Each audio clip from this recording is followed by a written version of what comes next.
Yes, brother, your name and your profession. My name is Shobit Jain. Sorry? Shobit. Shobit. Yeah. My question is, I am believing the ultimate power, in the ultimate power. So, is it mandatory to give the name? Either I will say that it will be a God, it will be Allah, it will be a Bhagwan.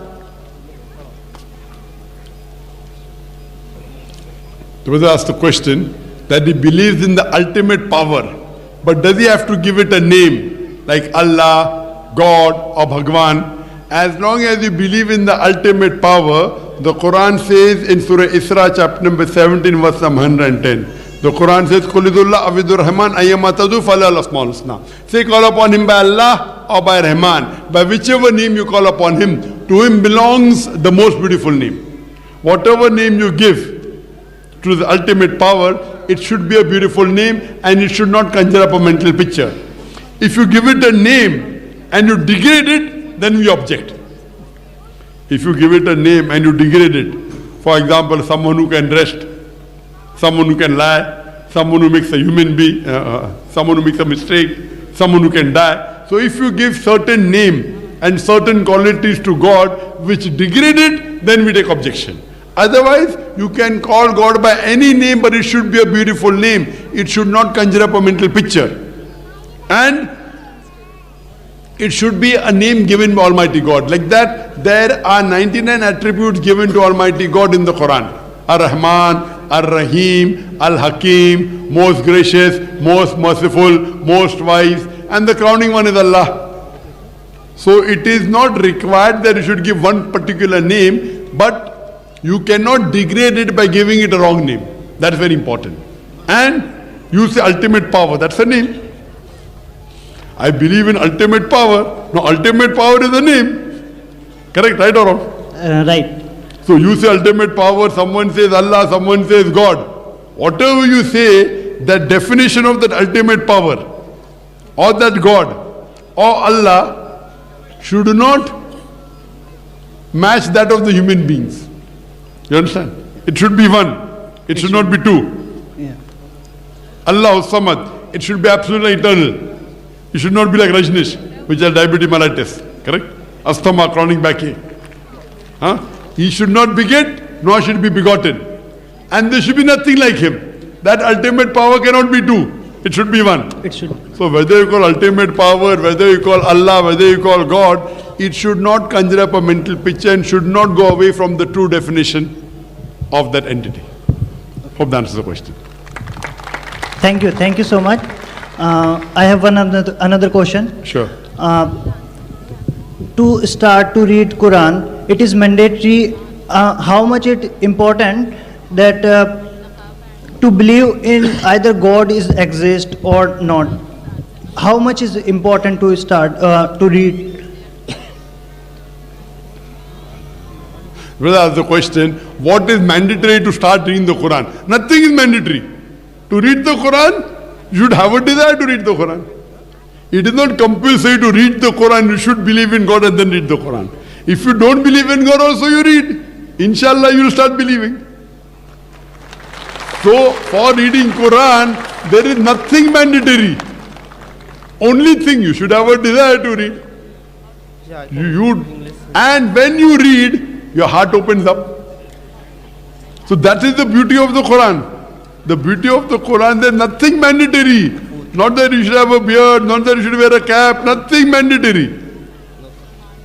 Only thing you should have a desire to read. And when you read, then your heart opens up and you realize the truth. If you believe in it, then you accept it. If the Quran, what I'm talking about, all this thing I gave in the lecture. If you start believing, you accept it. But before reading, you don't have to accept anything. Once you accept it, then you agree with it. Once you agree, then you follow the guidance. Because once what you start believing, then you start following. If you believe in what you read, you believe in mathematics 2 plus 2 is equal to 4, then you agree with it, then you start believing in it, and then you practice it. The same thing in the Quran, when you read the Quran, it opens up the mind. And you come to know the truth and the reality, unlike any other book, which is more of a storybook fashion written by human beings.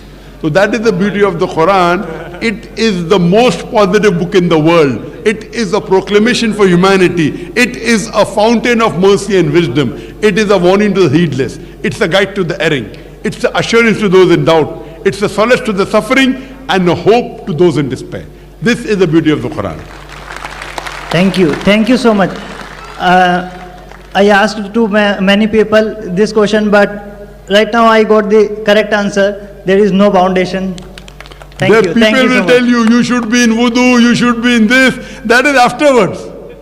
That is once you start respecting, you start doing other things. There is no requirement as long as you read and you come to the true path, because the Quran is a book of guidance to humanity.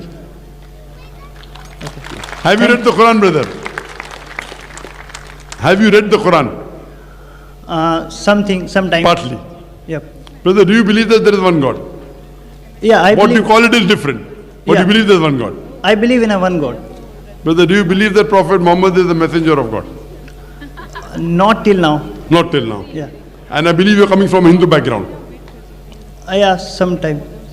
Means you can say, because I believe in Hinduism also, Buddhism also. I read the many things from many different religion. So that's the thing only. If you read the Hindu scriptures, it is mentioned in Hindu scripture in more than 100 places the prophecy of Prophet Muhammad, peace be upon him. More than 100 places. If you read Bhavishya Purana, Parva 3, Khanda 3, Advaita 3, Shlokas number 5 to 8, it talks about Prophet Muhammad Sallallahu Alaihi Wasallam. If you read Bhavishya Purana, Parva 3, Khanda 3, Advaita 3, Shlokas number 10 to 27, it talks about Muhammad Sallallahu Alaihi Wasallam. If you read the Kunta Sukta, Atharva Ved, book number 20, and if you read book number 20, Atharva Ved,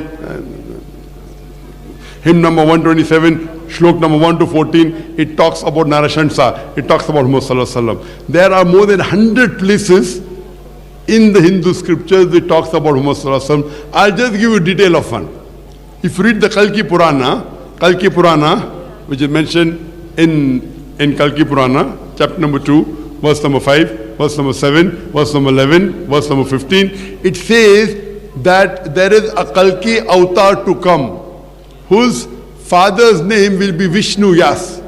Vishnu means God, Yas means servant. Vishnu Yas means servant of God. In Arabic it is Abdullah, which was the name of the father of Muhammad Sallallahu Alaihi Wasallam. It says he will be born to a woman in the womb of Sumati. Sumati means serenity and peace. In Arabic it's Amina, which was the name of the mother of Muhammad Sallallahu Alaihi Wasallam. It says he will be born in a village by the name of Sambala, peace, that is Makkah. He will be born in the house of the chief of the village of Sambala, chief of Makkah, which is the Quraysh family, and Muhammad Sallallahu Alaihi Wasallam was born from the Quraysh family. It says he will get the first revelation in a cave, which we know Muhammad Sallallahu Alaihi Wasallam got in Gare Hira. When he gets the revelation, he'll get at night time. And we know that it's mentioned in the Quran. Furthermore, it says that he will migrate northwards and come back. Muhammad Sallallahu Alaihi Wasallam migrated northwards to Medina and came back. It says he'll have 4 companions, that's the 4th for Khulfa Rashidin. There are minute details mentioned about the last and final messenger, that is Kalki Avatar in the Hindu scriptures. So if you read the Hindu scriptures, almost the scripture of all the major world religion, whether it be Buddhist scripture, whether it be Old Testament, whether it be New Testament, whether it be the Hindu scripture, whether it be the Parsi scripture, all these scriptures, even though they have been changed, yet there is mention of one God in all these scriptures, also mention of the last and final messenger, Prophet Muhammad, peace be upon him. My request to you, brother, is that you read and do research on this. And I pray to Almighty God that may He open your heart and may He guide you. Definitely, I will do it. Thank you very much. Thank you.